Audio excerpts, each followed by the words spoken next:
Day 3 of the NFL Combine, and a star was found, just not among the wide receiver group. What's up? It's your boy Cintron coming back here with another analysis video, and I kid you not, that's my real name. And we had the tight ends, the quarterbacks, and the wide receivers take the stage on day 3 of the NFL Combine, aka the Underwear Olympics. So, no, I'm playing. I am completely playing. I'm joking. YouTube. No. But, man, it was interesting to see who took center stage today. Kind of anticipated, that they would have a coming out party. But, man, this was bold. All right, man, let's get into this mess. First, we'll start with whose stock is up. And then we'll see whose stock is down. And then just some general assessments and maybe some news. But let's get into it. So let's first look at here at somebody who impressed, Zay Flowers. So now the biggest receiver, 5'9", $182, 9.5, 9.25 inch hands. So like kind of a more decent size.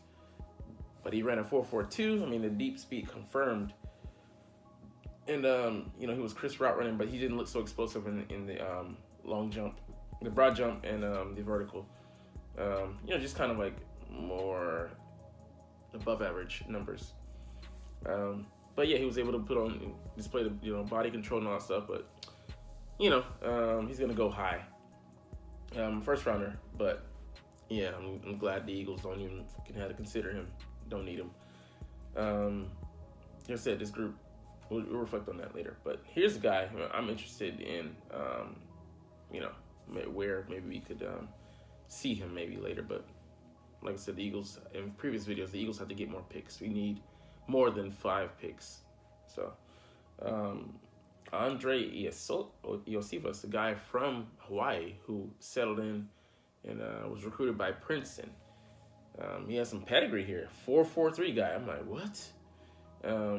At 205, and he's 6'3". So, man, would bring some size to the slot for the Eagles, man. And as long with that speed there, love him. I have a free agent in mind. I'll talk about him in a later video, but I already have it in some previous ones. But you weren't even watching those, so you weren't here. But he showed some good speed and speed outs and go routes. Very smooth guy. So I like to hear that. Silky smooth. We have a guy like that, the Slim Reaper, Devonta Smith, in our receiving core already. But he's got more size on him and more speed. But yeah, he's able to cradle balls, and he made some mistakes, but they're very coachable flaws. So really want to look at him more. So and I'm a big fan of double tight end sets. Zach Kuntz here. I know, be careful with that word. Out of Old Dominion, he transferred from Penn State, caught 85 balls.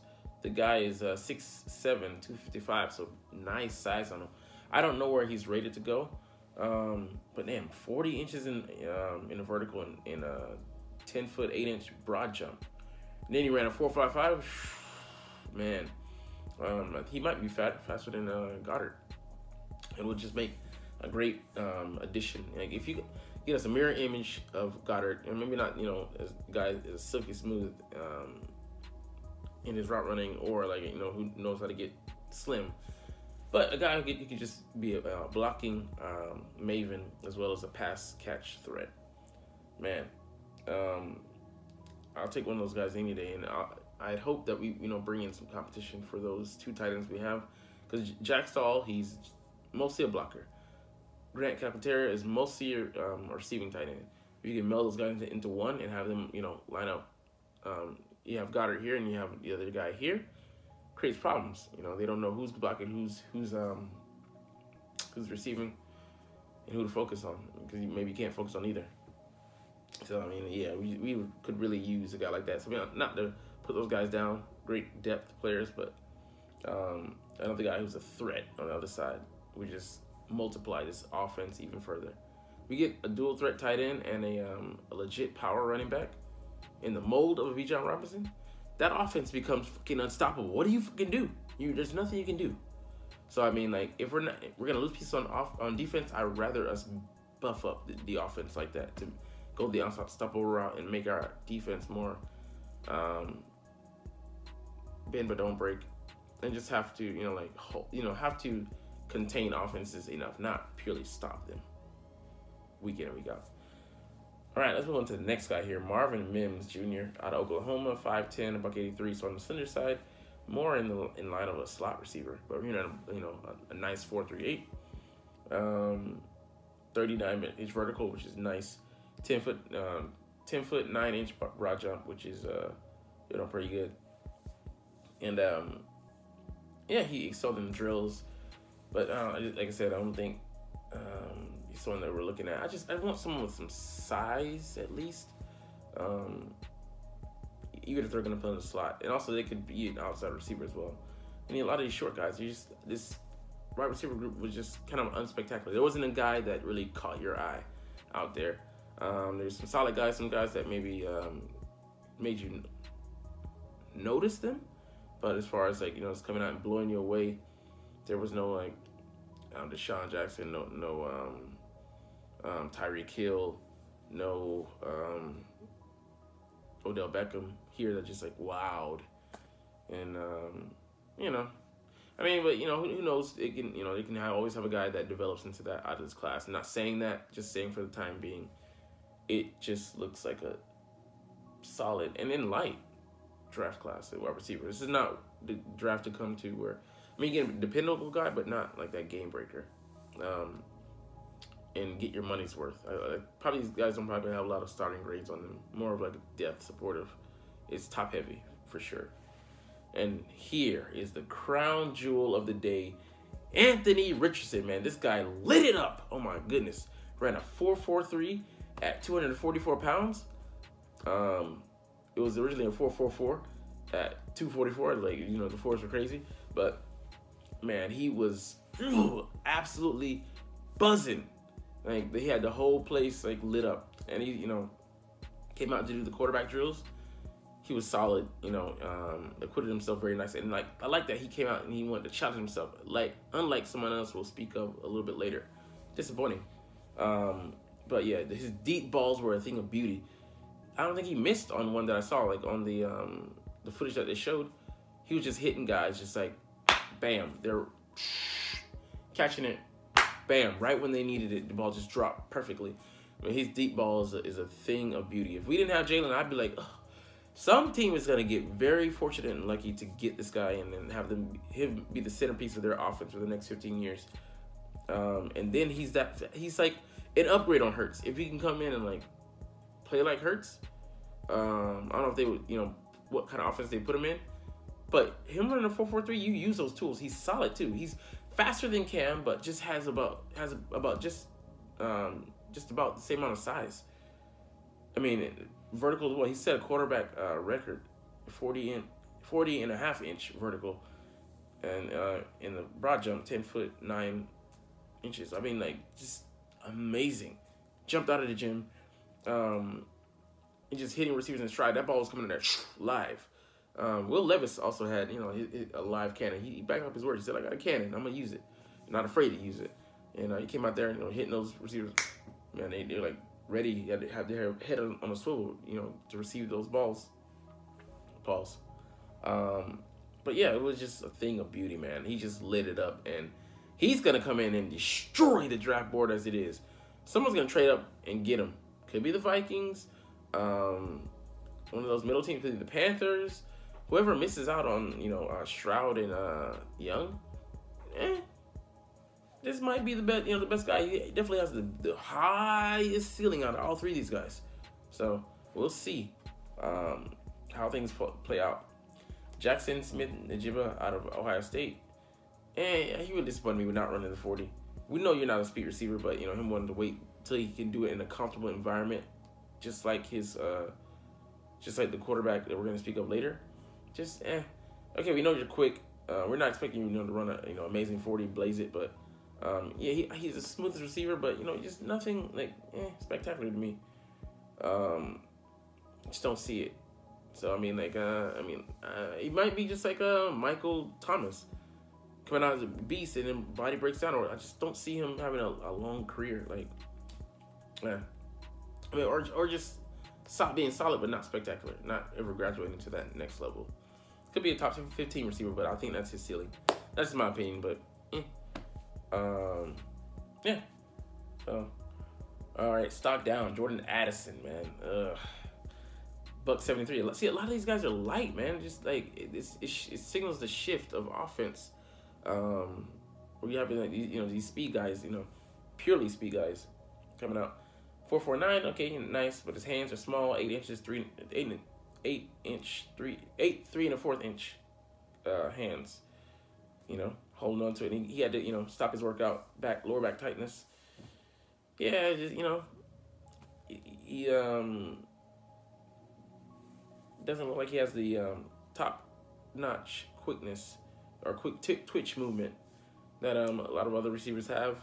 That pushed him into the top 10 slot. Definitely not Jalen Waddle. Jalen Waddle is definitely a better receiver, comparatively speaking, even though he played in a loaded offense. He didn't have a chance to catch many balls, but yeah, it is what it is. I mean, I'm glad I'm a pass on him, for the Eagles. So don't want someone that's slight. And then even smaller receiver, Tank Dell, 5'8" and 3/8. About $165. And he ran the same speed, 449. But why would I settle for you guys when I have guys like they're faster than you guys? I'm gonna need elite speed from you guys. Like Tyreek is faster, but he's more solid and solidly built than you guys. He didn't perform a vertical, and then he had a below average, a little bit below average broad jump. I would say it's average. Yeah, damn, and your hands and routes were inconsistent. We're going to need to see pristineness out of you because you're already on the small side. Don't need to diminish your draft stock any further. And Michael Myers, this is me. I mean, actually good news or bad news for him, but good news for us as an Eagle fan. Came out, ran a 470, 32.5-inch vertical, 9'10" inch broad jump. We're not surprised, 249, they're like, that's average. I'm like, I'll take that, I know how tall he is, whatever, but he occasionally doesn't have a quick twitch. I just need him to be a force. And if he can handle blocking duties and he can be a dual threat, that's all I need out of him. So I know that they're disappointed because they're looking at him as a top tight end, but me, I prefer to grab him as a backup. Premium slotting, baby. All right, let's get to Tyler Scott here. Cincinnati Bearcat, wide receiver, ran a 4.44, but again, only at 177 pounds. Guys are bigger than you. Iosovas, whatever. Dude from Hawaii who went to Princeton, 205, and he's faster than you. So I mean, like, was explosive.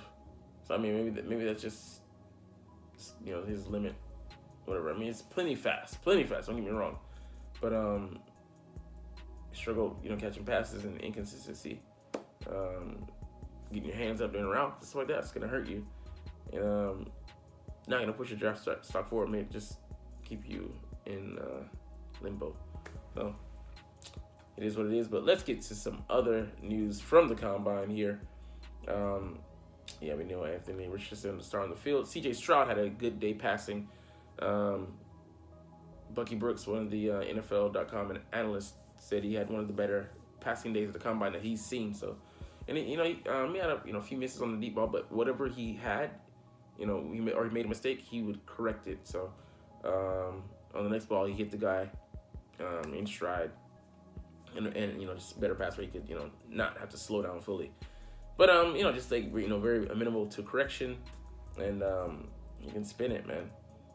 Got a strong live arm, so yeah, I mean, like that's nice to see him coming out there and competing, But as far as Bryce Young, on the smaller side, 5'10", or 5'10" and 1/8 and 204 pounds, a very light guy, Can he stand up to the punishment in the league? Kyler Murray, missing some games because that ACL, but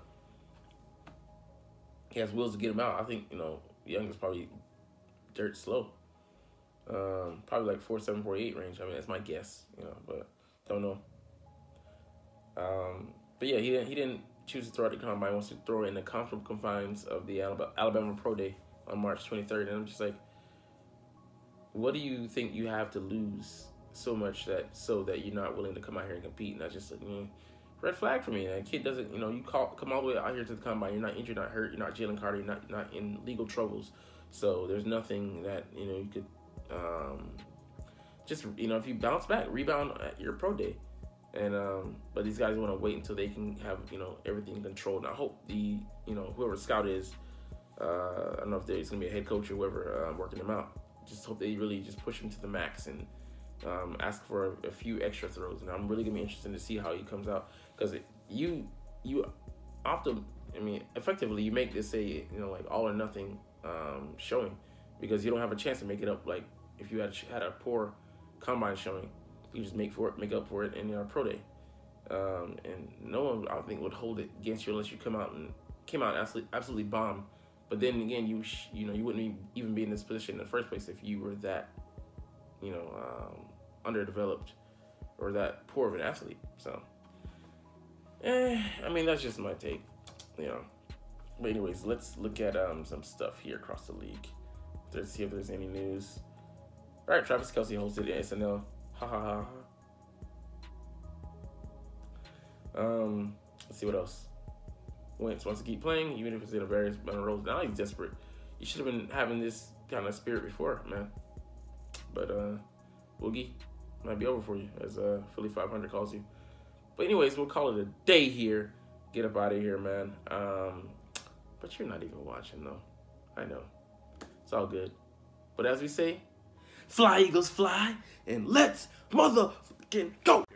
Like, comment, share, subscribe.